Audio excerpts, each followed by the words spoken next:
Good morning, dear students. Welcome back. This is your history lecture. We'll be continuing with the third chapter, which we began last week. That is India's internal challenges. Let's go through a short revision of what you all learned in the last lecture.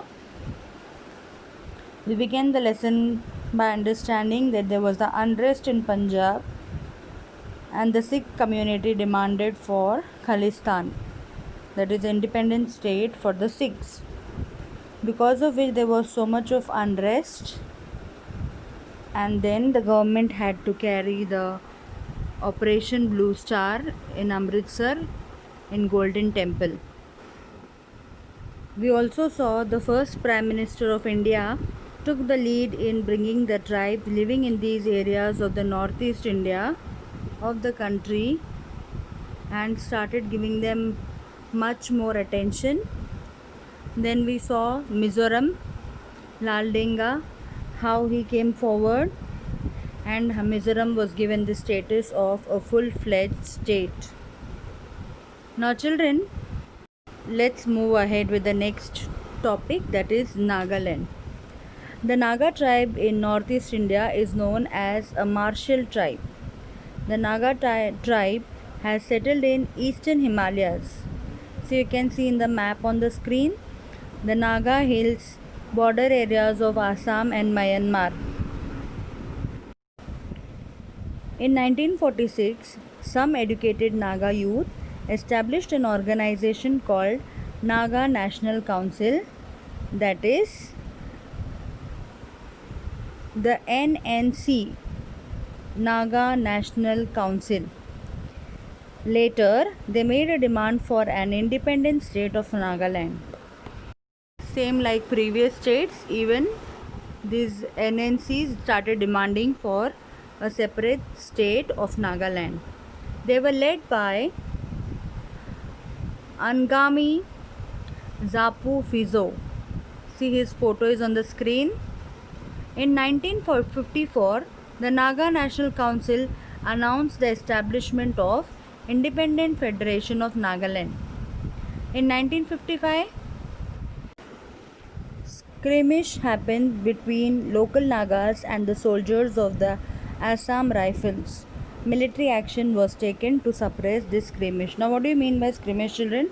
It's nothing but short fight between group of people. Now, here it happened between the local Nagas and the soldiers of the Assam Rifle. Several rounds of discussion took place between the central government and the Naga National Council. Central government decided to give the Naga majority territory the status of a union territory. Central government decided to give the Naga majority territory the status of union territory and Nagaland became union territory. Nagaland was made a full-fledged state on 1st of December in the year 1963 by putting together the Naga majority territory and part of Tuensang. After Nagaland, children, let's learn about Assam.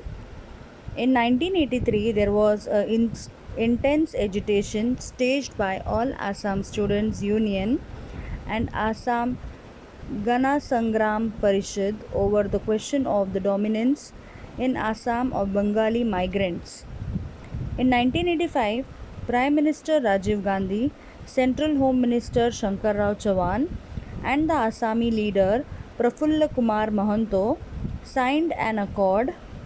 It was decided to send the Bangladeshi citizens who had infiltrated in Assam back to their original places. In 1986, elections were held for Assam Legislative Assembly and Prafulla Kumar Mahanto of Assam Gana Parishad became the new Chief Minister. Due to this democratic process, it became possible to establish peace in Assam. Children, the Assam state also started facing problems of migrants. These Bengali migrants who migrated from Bangladesh were the biggest problem in Assam, and hence Rajiv Gandhi was the then Prime Minister and the Home Minister Shankara Chavan came together with Assami leader Prafulla Kumar Mohanto and wanted to take step, like they wanted to send these migrants back to Bangladesh, and they tried to establish peace in Assam.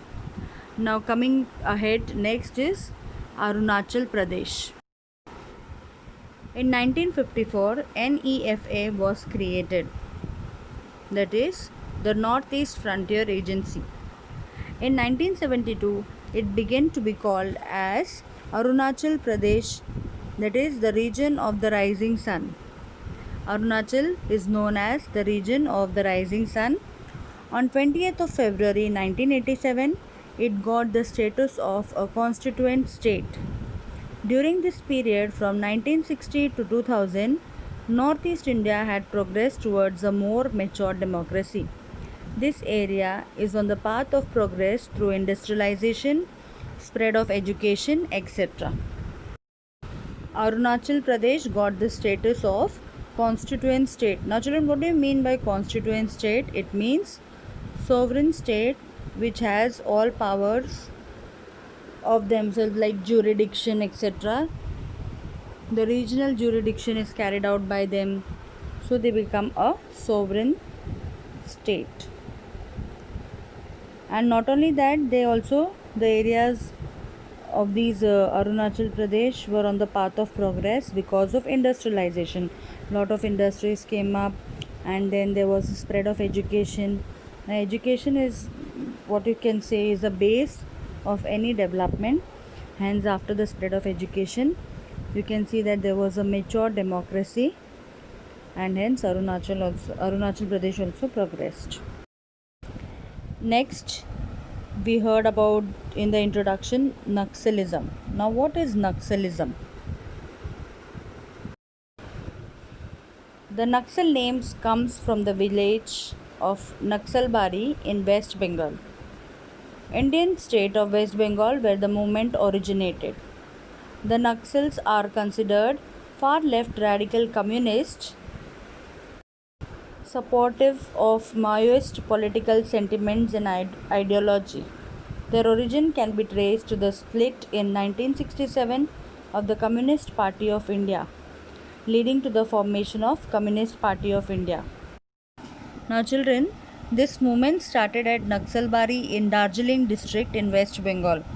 The Naxalists organized the small land holding farmers and land laborers and took charge of their lands, put up red flags and declared that area as free territory in 1967.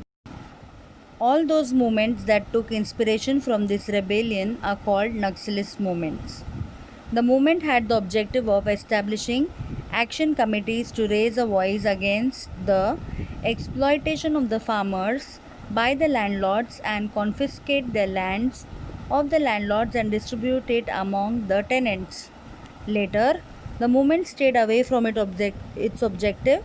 It took recourse to the terrorism to prevent any government scheme and welfare policies from reaching the common people.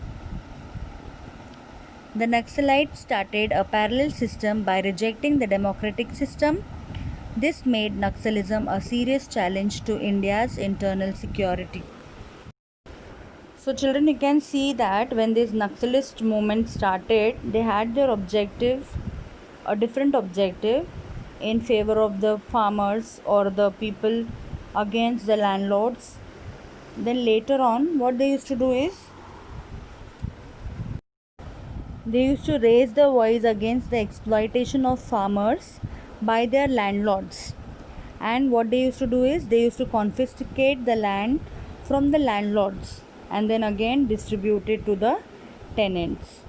Now this was what they were doing in the beginning, but later on, as time passed, their main objective remained aside, and then they took a different turn totally.